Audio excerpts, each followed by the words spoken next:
All right, what is going on, everybody? Welcome back to another Yankees Recap. If you didn't see the first episode, this is something new to the channel that I just introduced a couple days ago. We're probably going to be doing this 3 to 4 times a week and basically just summing up all the latest news, updates, and really everything going on in the Yankees community. Now, in today's episode, we're coming off a very much needed 13-1 beatdown of the Baltimore Orioles, and there were quite a few bright spots that we'll be going over. Some negatives too. Well, not really in the game yesterday, but over the last day or two, there's been some negatives that we'll get into. So yeah, we'll go into all of that. Before we do though, if you're new to this channel, please go ahead and subscribe. We are trying to get to 50,000 subscribers. Hopefully, I'm shooting by the end of August. So if you're new, go ahead and hit that subscribe button. And if you enjoy this video, please leave a like. It helps the channel out a great deal.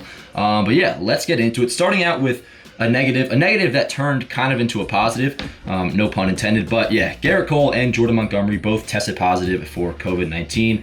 I'd expect them to miss probably at least 2 starts each. Now, from what we've heard, it's not confirmed, but from what we've heard, they're both vaccinated. And when that's the case, if you test negative twice, I believe, in the first 10 days of having it, you can come back sooner than that 10-day window. The second positive out of all this, is that Gerrit Cole's replacement, because Cole was supposed to start yesterday against the Orioles, was Luis Gil. Now, it's spelled G-I-L, but pronounced heel, like the heel of your foot. He absolutely shoved in his debut yesterday. He looked electric. He looked very confident on the mound. And take a look at the line, guys. He threw 6 scoreless innings, 4 hits, 1 walk, and struck out 6. He touched 99 miles an hour, and he became the first Yankees pitcher to throw 6 scoreless innings in his debut since 1992, when Sam Militello did it. This guy is our number 6 ranked prospect, and he is having kind of a weird year down in the minor leagues. In Double-A, he performed pretty well, and then he got called up to Triple-A, struggled with his command, had an ERA over 5, so nobody was really expecting him to come up here and make multiple starts. We kind of just figured it would be a spot start, but after that performance last night, guarantee you he will be making his next start in the big leagues. Now, the MLB debuts, they didn't stop there. Steven Ridings, he also made his MLB debut, and he lit up the radar gun and struck out the side, touched 101 miles an hour. Now, Gil excited me very much, but Ridings almost excites me even more because he's had a lights-out year down in the minor leagues. Has a 1.24 ERA with 42 strikeouts in 29 innings between Double and Triple-A. Guys, take a look at the highlights that I'm showing on the screen right now. This dude looked electric. Now, he did allow a double last night, but like I said, he struck out the side. And we found out later on that the day before, his grandmother actually passed away. And if you've watched the interview, I'm not going to include it in this video, but if after this video, go ahead and watch his interview. This guy, he just seems like he's made of nails. And it kind of is in question to me, like, why did it take a COVID outbreak for this dude to be called up? He clearly has electric stuff, and he's 25 years old. You kind of get Dylan Betances vibes from him because he's a 6'8" right-hander that throws gas. So yeah, Steven Ridings, I'm looking forward to seeing more from you. He was not sent down. Gil was sent down for now, but he'll be back up next week for his next start. But yeah, moving on. We have some injury news, and it's actually on the good side of the injury news. Luke Voit and Luis Severino participated in rehab games yesterday. Now, as for Luke Voit, he went 1 for 3 with a homer at AAA, and the expectation is that he will return soon. Now, it does kind of complicate things a little bit. When we acquired Anthony Rizzo, we were kind of figuring at the time that Luke Voit is going to get traded because Voit's a first baseman, Rizzo is a first baseman.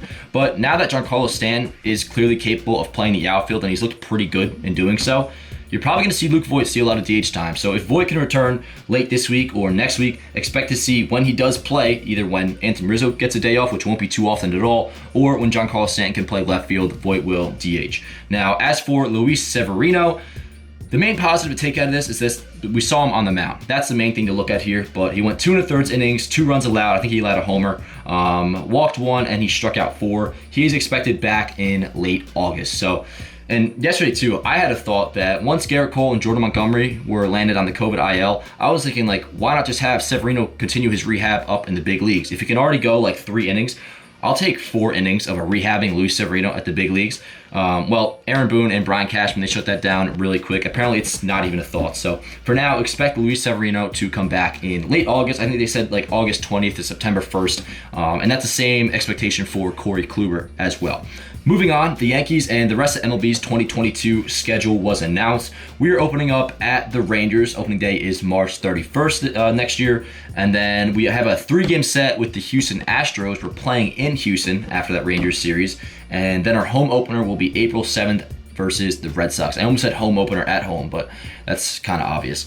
Yeah, so that's all like the latest news that we received from yesterday and today. Now I think we're going to do this every time I do an episode. We're going to do a little who's hot and who's not to wrap things up. And yeah, let's start out with who's hot. Anthony Rizzo, as we all know, has been tearing the cover off the ball since becoming a Yankee. In the 5 games since being acquired, he's hitting .438, a slugging percentage of .813, 2 homers that he hit in his first 2 games with 5 RBIs. Had another 2-for-5 game last night with an RBI. And now I have Giancarlo Stanton on this list, which I know it sounds foolish to call him hot, but hey, anybody who hit a home run yesterday, you got to be feeling pretty good about yourself. Stanton went 2-for-5 last night with a 3-run bomb. Wasn't really a bomb, it was a porch job. But yeah, 4 RBIs last night, so that's got to feel good. And we know with Giancarlo Stanton, confidence is huge for him, so he should probably consider himself hot. I'm going to hope he's going to have another good game tonight. Now, Aaron Judge, another guy who, kind of coming back from COVID, I don't want to say he was struggling, but we were kind of missing his power. Like the hits he was getting was really just singles, but he did go yard last night, another porch job.